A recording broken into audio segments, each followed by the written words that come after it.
जय हिंद, वंदे मातरम, जय श्री राम, हर हर महादेव।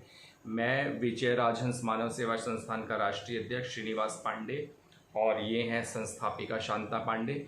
आपके समक्ष एक और वीडियो लेकर आए हैं, ब्राह्मण बलि का बकरा पार्ट 2। और ब्राह्मण बलि का बकरा पहले पार्ट में हमने अपने बताया था कि चुनाव के पहले जो ब्राह्मण सम्मेलन हो रहा था और ब्राह्मण का बहुत जो आदर सत्कार सब पार्टी कर रही थी। हम बसपा हम ब्राह्मण के लिए ये करेंगे, अखिलेश यादव ब्राह्मण सम्मेलन करा रहे थे, कांग्रेस में ब्राह्मण सम्मेलन कराया जा रहा था।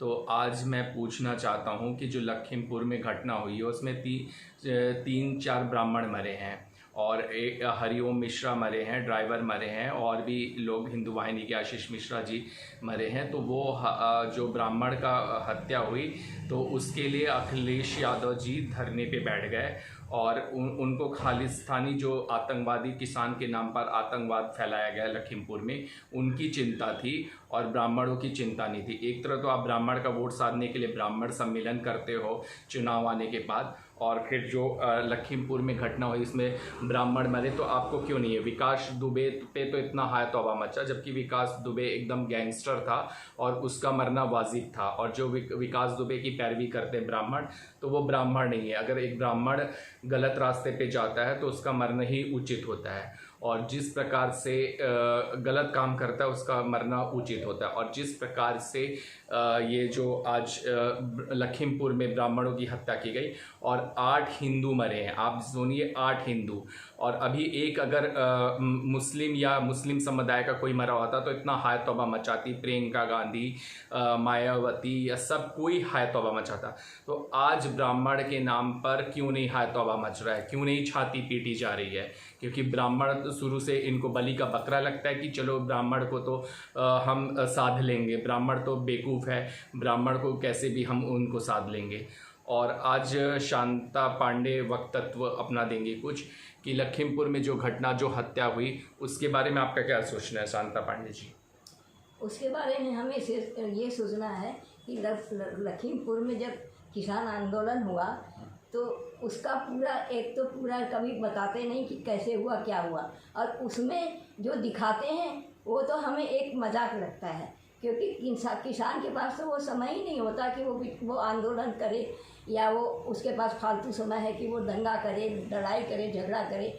अगर किसान ही ये काम करने लगेगा तो देश का पालन पोषण होगा कैसे, अन्न पैदा कैसे होगा? ये तो केवल किसान के नाम पर गुंडे लोग लड़े हैं और वही किसान को बदनाम किया है। किसान ने कुछ भी नहीं किया है, उसमें कोई किसान नहीं है जिसमें कि झगड़ा हुआ है, जिसमें कितने मार काट हुई है, उसमें कोई किसान नहीं है।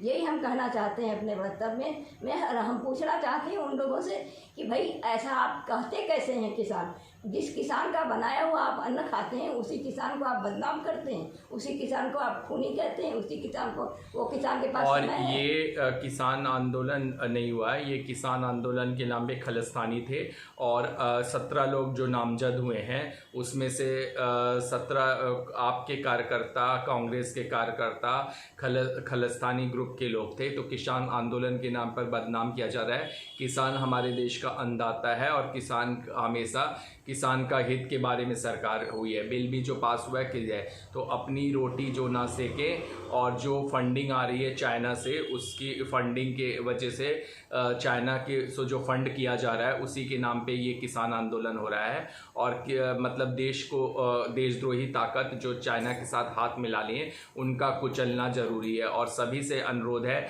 चाहे वो मुस्लिम भाई हो चाहे हिंदू भाई हो, एक होकर इन जो देशद्रोही ताकत है उनको है, आप ही हिंदुस्तान में रह रहे हैं, चाहे वो मुस्लिम हो, चाहे सिख हो, चाहे बुद्ध हो, चाहे जैन हो, कोई भी धर्म के संप्रदाय, वो एक हिंदुस्तान में रह रहा है तो वो एक हिंदुस्तानी है।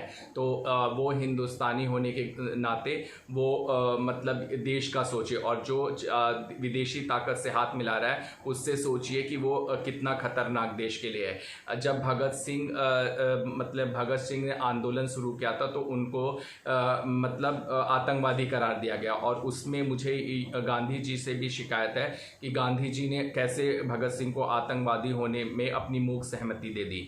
और मतलब कैसे दे दिया?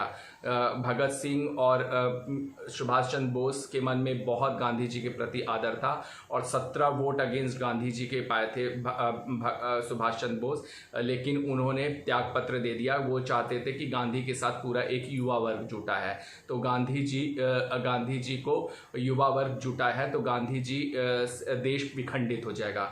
तो गांधी जी की एक बहुत बड़ी नैतिक भूल थी कि उन्होंने इस पे मौन साध लिया और भगत सिंह को आतंकवादी कैसे सिद्ध कर दिया गया, ये परे से बाहर है। और जब आज वही जो गांधी जी के जो गांधी जी का टैग लेके घूमती है एक विशेष पार्टी कि हम हिंसा के नहीं अहिंसा के पुजारी हैं, तो ये खालिस्तान में जो हो रहा है उसको क्यों शह दी जा रही है और क्यों नहीं मांग की गई कि खालिस्तानी को बंद करो पकड़ो, क्यों नहीं सरकार का साथ दिया।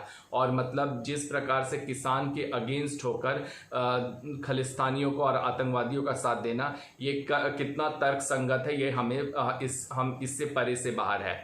और अगर आप सच में अगर देश का सोचते हैं तो आपको ये जानना चाहिए कि उसमें किसान नहीं थे। एक किसान गाड़ी लेके कुछ लेगा नहीं।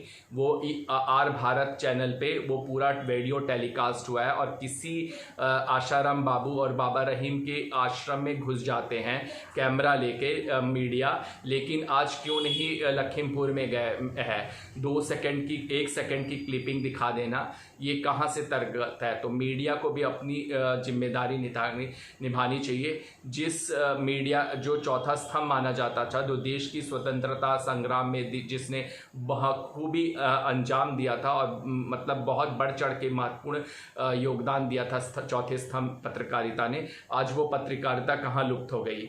एक कुछ चैनल जो सच दिखा रहे हैं, सच आप क्यों नहीं दिखा सकते? क्या आप अपने टीआरपी के लिए इतना गड़ गए कि आपको देश छोटा लगने लगा?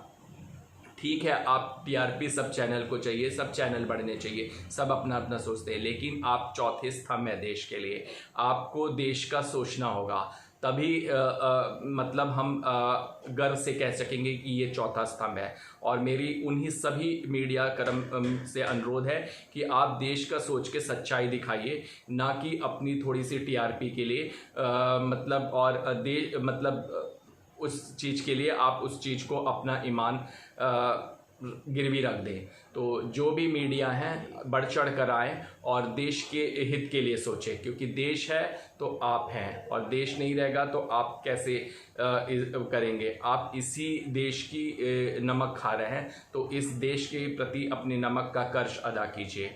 और जो लखीमपुर में घटना हुई उसकी बहुत ज़्यादा भर्त्सना होगी। ये एक सोची समझी रणनीति थी, और अगर चुनाव आ रहा है तो आप चुनाव एक अपने सिद्धांतों और नैतिक मूल्य से जीतिए, और ये नहीं कि आप ओछी राजनीति करके देश को अग्नि के आग में झोंक देंगे। मतलब आप कुर्सी के इतने लोलुपता हो गई कि आप मतलब कि देश को मतलब वैमनस, देश को कटुता की आग में झोंक दे रहे हैं, आपस में ही भिड़ा रहे हैं, और मतलब किसान आंदोलन के नाम पर अपनी राजनीति सेकी जा रही है। तो ये बंद होना चाहिए, क्योंकि जनता अब इतनी मूर्ख नहीं है, जनता इतनी मतलब पागल नहीं है कि आपकी राजनीति को समझेगी नहीं। अगर आप सच्चा काम करेंगे, आज मोदी जी का नाम क्यों हो रहा है? उन्होंने काम किया। लाल बहादुर शास्त्री को आज सम्मान से नाम क्यों लिया जाता है? क्योंकि लाल बहादुर शास्त्री ने 18 महीने के कार्यकाल में दिखा दिया, जो कि देश के किसी प्रधानमंत्री ने नहीं दिखाया। उनकी इसके पहले वीडियो में मैंने कुछ रोचक घटना का जिक्र किया था लाल बहादुर शास्त्री के। तो लाल बहादुर शास्त्री ने सिर्फ 18 महीने में एक अपनी अमीर छाप छोड़ी, क्योंकि जो देश ने किया, अमेरिका, रूस, ईरान, इराक, सब देश लाल बहादुर शास्त्री के कार्य के आगे झुक गए। तो आप ऐसा कार्य कीजिए। आप ओछी राजनीति में आप करेंगे तो नहीं है। अगर वीपी सिंह ने देश को आरक्षण की आग में झोंका, तो आज वीपी सिंह का नाम भी कोई लेना नहीं पसंद करता है। तो जो सच्चा होगा उसका वो पूजनीय होगा, और जो झूठा होगा वो उसको गाली दी जाएगी। तो आप ऐसा काम मत कीजिए कि देश आपको गाली दे और देश आपको पे थू थू करे। अगर आप राजनीति करना चाहते हैं तो मोदी जी ने तो साफ सुथरी राजनीति की। उन्होंने तो कभी भी ऐसा नहीं किया कि मतलब अपनी राजनीति के लिए मतलब उनके साथ जुड़ गए। वो आज देश में वो उनको सबसे ग्रेट पर्सनालिटी के रूप में टाइम मैगजीन में भी उन्होंने प्रथम स्थान दिया गया। आज यूएन में वो दहाड़ के बोले। तो वो उनका जो कार्य है, उनके जो कर्म है, वो जनता देख रही है, पूरा विश्व देख रहा है। और जिस प्रकार से भारत ने कोरोना काल में अन्य देशों की मदद की, वो एक बहुत ही सराहनीय कार्य था। तो हम ये कहना चाहते हैं कि जो ब्राह्मण के नाम, ब्राह्मण को बलि का बकरा बनाया जा रहा है, मेरा थोड़ा ज़्यादा स्पीच हो गया, मेरा मुद्दा ब्राह्मण पे था, लेकिन ये भी कहना बहुत ज़रूरी था। तो आज जिस प्रकार से ब्राह्मण, और कुछ ब्राह्मण ऐसे हैं कि जो छोटे अपने निजी स्वार्थ के लिए उन पार्टियों के तलवे चाटते हैं जो कि ब्राह्मण विरोधी पार्टी रही है। और मेरी उन ब्राह्मणों से अपील है कि आप अपना सम्मान और मान बचाइए, ना कि ऐसी पार्टी के तलवे चाटिए जो कि ब्राह्मण को हमेशा से शत्रु मानते हैं। बस उनको चुनाव में ब्राह्मण याद आते हैं और चुनाव में ही ब्राह्मण सम्मेलन और वो करना चाहते हैं, और चुनाव में ही मतलब डुबकी भी लगाई जाती है गंगा यमुना में, और चुनाव के समय ही जनेऊ पहन लिया जाता है। तो ऐसे पाखंडी और ढोंगी लोगों से दूर रहे। और जो ब्राह्मण अपने को कहते हैं लेकिन असल में वो ब्राह्मण नहीं है, उनका मतलब डीएनए कुछ और ही है। तो मुद्दा ये था कि ब्राह्मण को क्यों ब्राह्मण ही लखीमपुर में मरे, और ब्राह्मण के लिए किसी के आंख में आंसू क्यों नहीं निकला। अब शांता पांडे, ये आप बताइए कि जो ब्राह्मण को सूलू से बलि का बकरा बनाया जाता है, तो ब्राह्मण को कितने जागने की ज़रूरत है? ब्राह्मण को बहुत जागने की जरूरत है, क्योंकि जो शक्ति भगवान ने ब्राह्मण को दी है, क्योंकि ब्राह्मण की उत्पत्ति ब्रह्मा के मुख से हुई है, और ब्राह्मण अगर अपनी गरिमा को बनाए रखेगा तो ब्राह्मण सबसे श्रेष्ठ है और वो देश के लिए बहुत कुछ कर सकता है। लेकिन हम एक दुख इस बात का है कि ब्राह्मणों का साथ देने वाला कोई है नहीं।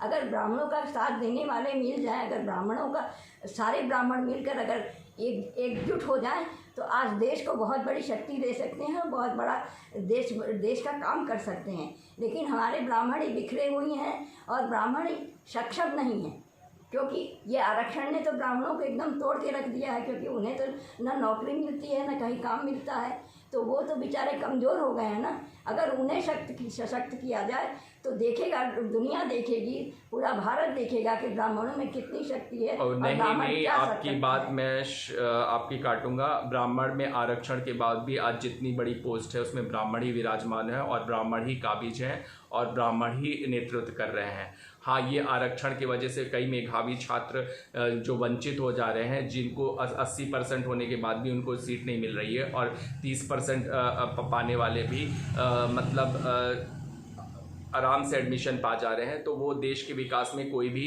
नहीं करेंगे। लेकिन आप देख लीजिए प्राइवेट सेक्टर में, चाहे जज की कुर्सी में, चाहे आईएएस की कुर्सी में, चाहे जितनी भी बड़ी पोस्ट में ब्राह्मण अभी भी विराजमान है, आरक्षण होने के बावजूद भी। और जहाँ तक बात है कि जो त्रेता युग में था, तो राम के भी गुरु वशिष्ठ और विश्वामित्र एक ब्राह्मण ही थे, और जितने भी ऋषि मुनि ने देश के कल्याण के लिए अपना सर्वस्व दिया है, चाहे वो दधीची थे, दधीची ने अपना हड्डी दान दे दिया देश के लिए। तो ऋषि मुनि की इस देश में आज बहुत ही ज़्यादा अपमान हो रहा है, और जिस प्रकार से संतों की हत्या हो जा रही है, और संतों की अभी एक ने संतों ने आत्महत्या की थी, वो भी प्रश्न चिन्ह था। और जिस प्रकार से संतों की हत्या हुई जा रही है और जिस प्रकार से ऋषि का अपमान हो रहा है, ये देश हमारा ऋषियों का देश रहा है। यहाँ पे दधीची थे, यहाँ पे दुर्वासा ऋषि रहे हैं, अगस्त ऋषि रहे हैं, जिन्होंने समुद्र पी लिया था। तो उस ऐसे महान ऋषि के देश में जिस प्रकार से संतों का हत्या हो जाता है, जहाँ एक अगर विशेष समुदाय के लोग मरते हैं तो हाय तौबा मच जाता है, लेकिन पालघर में संत मिले, अभी भी उनका मतलब कोई कुछ नहीं हुआ। महाराष्ट्र सरकार सो रही है, संतों की हत्या का कुछ नहीं हुआ। और जिस प्रकार से अभी लखीमपुर में ब्राह्मण मरे गए, विकास तौबे पे तो हाय तौबा मचाई गई, जो कि मतलब तर्कसंगत था। ऐसे जो ब्राह्मण जो कि मतलब हो जाते, अगर गलत रास्ते पे चले जाते, तो अगर वो उनको मारा जाता है तो इसमें कोई गलत क्या है। अगर कृष्ण ने भी जो दुशासन दुर्योधन का वध किया तो क्योंकि वो गलत थे। तो जिस प्रकार से गलत, रावण भी एक बहुत बड़ा पुरुषार्थ था, बहुत बड़ा ज्ञानी था, ब्राह्मण था, लेकिन राम को उसकी हत्या करने के लिए जन्म लेना पड़ा क्योंकि वो दुराचार के मार्ग पे चला गया था। और रावण जैसा कोई ज्ञानी नहीं था, और राम ने लक्ष्मण को मतलब ज्ञान लेने के लिए रावण के पास अंतिम समय में भेजा था, और राम ने इसका प्रायश्चित भी किया है। लेकिन जहाँ उन्होंने जो मार्ग चुना रावण ने, वो गलत मार्ग था, इस वजह से हुआ। तो बहुत लोग अभी भी राम पे प्रश्न चिन्ह करते हैं। तो जो देवताओं ने भी अगर गलत को करने के लिए वो हुआ है, अगर विकास दुबे गलत थे और विकास दुबे ने कितने घर उजाड़े तो वो किसी को नहीं दिखा। पुलिसकर्मी भी किसी का पति था, किसी का बेटा था, उनको बेदर्दी से विकास दुबे ने गोली मार दी, तो वो तर्कसंगत था। तो ये मुझे समझ में नहीं आता है, ऐसा दोहरी मापदंड क्यों रखते हैं लोग। अगर कोई भी समुदाय का, चाहे वो ब्राह्मण हो, चाहे छोटे जात का हो, चाहे कुछ भी, अगर गलत है तो उसका मरना उचित है, उस पर प्रश्न चिन्ह नहीं होना चाहिए। लेकिन जिस प्रकार से लखीमपुर में ब्राह्मण और हिंदू की हत्या की जा रही है साजिश के तहत, क्यों निशाना नहीं बनाया जा रहा है, तो वो बहुत ही गलत है और उसकी हम भर्त्सना करते हैं। और किसान आंदोलन के नाम पर ये अब नहीं चलेगा। और जो सच्चाई देश को दिखनी चाहिए, सच्चाई देश के सामने आनी चाहिए। और जो गंदी राजनीति की जा रही है, रोटी सेक रही है, अभी तो बहुत उबाल आएंगे, चुनाव आ रहा है ना, बहुत उबाल आने वाले हैं और बहुत गंदी राजनीति खेली जानी है। तो सावधान रहें सब देशवासियों इन लोगों से जो कि गंदी राजनीति करते। वोट के लिए ये कितने नीचे स्तर पे गिर जाएंगे इसकी कल्पना मात्र भी नहीं की जा सकती है। तो हमें बस उनसे सावधान रहना है, हमें दूध का दूध पानी का पानी करना है। जब तक हम दूध का दूध पानी का पानी नहीं करेंगे तब तक इनको सबक नहीं मिलेगा। 2014 में हमने दूध का दूध पानी का पानी किया था, 2019 में भी किया था, 2017 में भी किया था। तो हमें दूध का दूध पानी का पानी करना पड़ेगा। और जिस प्रकार से बंगाल में बीजेपी कार्यकर्ताओं की हत्या हुई, हिंदुओं की हत्या हुई, तब तो हाय तौबा नहीं मचा। तब क्यों नहीं अखिलेश यादव और या ममता धरने पे बैठे बंगाल में? हिंदू इनके लिए कोई मायने नहीं रखते, सिर्फ इनको हिंदू का सम्मेलन करना है अपने वोट के लिए, तो क्यों नहीं हुआ? मेरा ये प्रश्न है। मैं अखिलेश जी से भी ये प्रश्न करना चाहता हूं, अगर आप अगर सच्चे ढंग से हिंदू की इज्जत करते हैं या सच्चे ढंग से ब्राह्मण की इज्जत करते हैं, तो आप ब्राह्मण के लिए आवाज बनिए, उनके लिए करिए। आपको सर आंखों पे रखेंगे ब्राह्मण, आपको सर आंखों पे नहीं रखे तो आपका जूता मेरा सर रहेगा। लेकिन आप एक बार पहल तो कीजिए। आप मतलब पूरे एक वर्ग के लिए आपके प्रति प्यार उमड़ता है, दूसरे वर्ग के लिए आपके प्रति प्यार क्यों नहीं उमड़ता है? सिर्फ चुनाव में ही क्यों उमड़ता है? आप पूरे एक दोनों आंख से देखिए। तो आप अगर रखेंगे, अगर आप अपना प्यार बरसाएंगे और आप अच्छी राजनीति करेंगे तो जनता आपको सर आंखों पे रखेगी। मैंने अपने पहले वीडियो में भी ये कहा था, अगर आप अच्छे राजनीति करेंगे, अच्छे ढंग से चलेंगे तो सर आंखों पे रखेगी। कोई भी नेता महान नहीं होता है। इंदिरा गांधी भी बहुत अच्छी कुशल नेता थी, बहुत थी, लेकिन उनको भी आईना दिखाया था 1977 में जनता ने। तो जनता आपको भी आईना दिखा चुकी है। तो आप एक अच्छी राजनीति कीजिए ना, अच्छे पे ढंग से राजनीति कीजिए और उस पे बढ़िए। आप ब्राह्मणों का सही माने में अगर ब्राह्मण के हमदर्दी हैं तो ब्राह्मण के लिए उनकी आवाज बनिए, उनके लिए आवाज उठाइए, तो ब्राह्मण आपको सर आंखों पे जरूर रहेगा। आपको कहने की जरूरत नहीं हो, आप अगर ब्राह्मण के लिए करेंगे तो ब्राह्मण आपको सर आंखों पे रख के लेगा। आपकी एक आवाज पे ब्राह्मण, पूरे ब्राह्मण समुदाय खड़ा गए, लेकिन आप उनकी आवाज तो बनिए। और हम ये नहीं कहते ब्राह्मण क्षत्रिय वैश्य नहीं है, हम ये कहते जनता का भला कीजिए, एक इंसान का भला कीजिए। हर सबका खून रक्त लाल है, हर समुदाय के लोग का भला कीजिए, एक समुदाय। लेकिन जिस प्रकार से एक समुदाय की हत्या हो रही है, निर्मम हत्या हो रही है, वो बहुत चिंतनीय विषय है। और जिस प्रकार की राजनीति हो रही है वो बहुत एक चिंतनीय विषय है। आप लोगों की आवाज बनिए ना, आप लोगों का आवाज बनिए, आपको सर आंखों पे जनता लेगी। और जिस प्रकार से अगर ओछी राजनीति करेंगे या गंदी राजनीति करेंगे तो जनता आपको कभी माफ नहीं करेगी। हर नेता को ये दिन देखना पड़ा है, हर नेता को जनता ने आग दिखा दिया है। जनता भी कभी एक सब्र का बांध होता है। आज विकास पे आप विकास की डोर रखिए और विकास के पथ पे चलिए, जनता आपको सर आंखों पे जरूर रखेगी। और शांता पांडे, आप ये बताइए कि जिस प्रकार से ब्राह्मणों की हत्या की जा रही है, क्या आपको ये तर्कसंगत लगता है? बिल्कुल नहीं लगता तर्कसंगत। ब्राह्मणों की हत्या क्यों की जा रही है? क्यों ब्राह्मण ही को निशाना क्यों बनाया जा रहा है? अब एक बार तो ब्राह्मण का आप सम्मेलन करेंगे, एक बार ब्राह्मण को आप सर पर बिठा देंगे, फिर उन्हीं की हत्या भी कर देंगे। ये कैसी राजनीति है? ये तो समझ के बाहर है ना कि ब्राह्मण को आप पूजनीय भी मानते हैं, महान भी मानते हैं, और एक तरफ उनकी हत्या भी करते हैं। आखिर ये है क्या? देश के लिए ये बहुत ही खतरनाक विषय है। इस पर सबको विचार करना चाहिए। पूरे भारत को ये सोचना चाहिए कि कोई भी ब्राह्मण हो या कोई भी जाति का हो, केवल देश के बारे में सोचे, समाज के बारे में सोचे। ना कोई जाति, देश के लिए ना कोई जाति होता है ना कोई धर्म होता है। देश देश होता है और देश की भक्ति हर लोग करते हैं, हर लोग को करना चाहिए।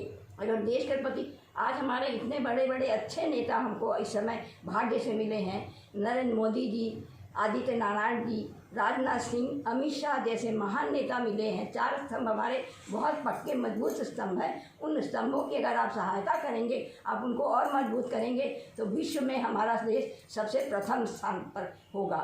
ये हमारा वादा है, ये हमारा कहना है। और आप लोग अगर करके देखें तो आप लोगों को स्वयं पता हो जाएगा कि भारत पहले भी महान था, अब भी महान है और आगे भी अगर आप प्रयास करेंगे तो ज़रूर महान बनेगा। और हम भारत की महानता पे कोई भी प्रश्न नहीं होता है। भारत ने हमेशा नेतृत्व किया ही है और भारत हमेशा नेतृत्व करता रहेगा। और भारत में कितने ही खिलजी तुगलक कितनों का भी आक्रमण हुआ, लेकिन भारत की एकता अखंडता और को नहीं मिटा सके। तो भारत की एकता अखंडता को कोई नहीं मिटा सकता।